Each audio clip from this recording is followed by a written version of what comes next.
मुंबई कभी सोता नहीं था। उस रात तक जब उसकी मौत हो गई, रोशनी और शोर का शहर कुछ ही घंटों में कब्रिस्तान बन गया। चीखें हवा में गूंज उठीं और जिंदा लोगों का शिकार मुर्दे कर रहे थे। यह सीएसटी स्टेशन के पास शुरू हुआ और जंगल की आग की तरह फैल गया। जब तक सरकार ने कुछ किया, तब तक बहुत देर हो चुकी थी।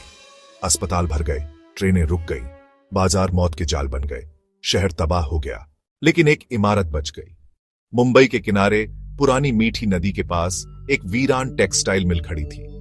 झंग लगे गेट, मोटी दीवारें और टूटी खिड़कियां यह आखिरी महफूज ठिकाना बन गया। अंदर एक छोटा सा समूह जिंदगी की जंग लड़ रहा था। मीरा, एक युवा डॉक्टर जिसने दर्जनों लोगों को बचाया था। राघव, सेना का एक पूर्व अधिकारी जो रात में पहरा देता था। आयशा, जो कभी एक बेफिक्र कॉलेज छात्रा थी, अब खाना और पानी हिसाब से बांट रही थी। बच्चे, बूढ़े, मजदूर, अजनबी, सब एक ही नियम से बंधे थे। जिंदा रहो, अंदर रहो, काटे मत जाना। मिल के पीछे की नदी उनकी जीवन रेखा थी, पर एक मौत का जाल भी। वे अपनी जान जोखिम में डालकर पानी भरते, क्योंकि ज़ॉम्बी हमेशा किनारों पर गश्त करते थे। खाना भी लगभग खत्म हो चुका था। बासी बिस्कुट, मुट्ठी भर चावल और कुछ डिब्बा बंद सामान ही उनकी घटती उम्मीद का सहारा थे। और हर रात मुर्दे आते थे। अंधेरे में कराहने की आवाजें एक भयानक कोरस की तरह गूंजती। लोहे के गेटों पर लगातार पंजे खुरचते। सड़े हुए, बिगड़े हुए चेहरे सलाखों से चिपके हुए थे। उनकी आंखें खाली थीं, फिर भी एक भयानक नासमझ भूख से भरी थीं। अंदर बचे हुए लोग दम घुटने वाली खामोशी में दुबके हुए थे, हर आहट पर कांपते हुए। कभी कभी एक ज़ॉम्बी लड़खड़ाकर नदी में गिर जाता। अचानक छपाक की आवाज और छटपटाने की गूंज मिल में आतंक की लहर दौड़ा देती। एक दिल दहला देने वाले पल के लिए उन्हें लगता कि दीवारें टूट गई हैं, कि यही अंत है। लेकिन मिल टिकी रही। दिन हफ्तों में बदल गए। हर सुबह एक छोटी क्रूर जीत थी।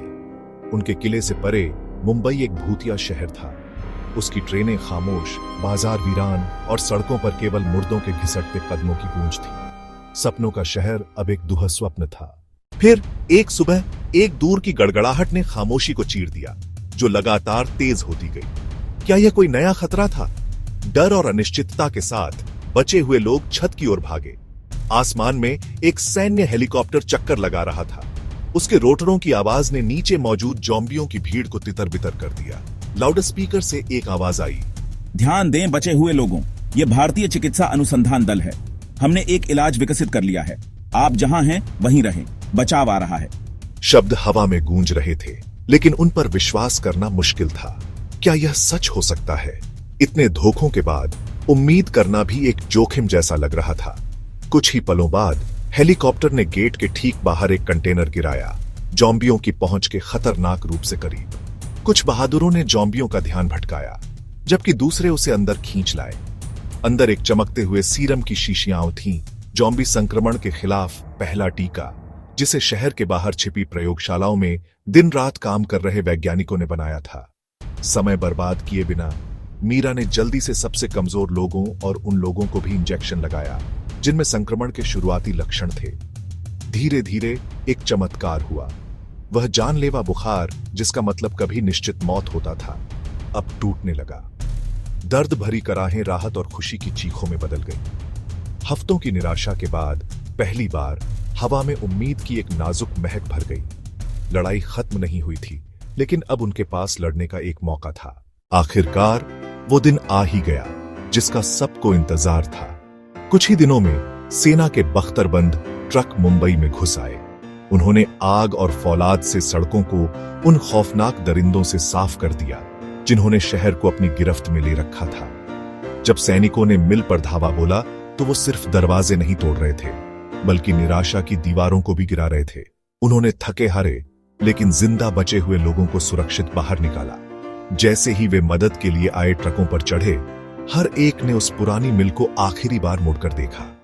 वो सिर्फ एक इमारत नहीं थी, बल्कि उनका किला, उनका घर और उनकी उम्मीद की आखिरी किरण थी। मीरा ने फुसफुसाया, हम साथ जिए, हम साथ बचे, और अब हम साथ मिलकर फिर से सब कुछ बनाएंगे। ट्रक दूर चले गए, अपने पीछे एक कभी जिंदा शहर के खंडहरों को छोड़कर। और मुंबई की राख में जब विज्ञान अंधेरे के खिलाफ लड़ रहा था, एक नई दुनिया का पहला अध्याय शुरू हुआ।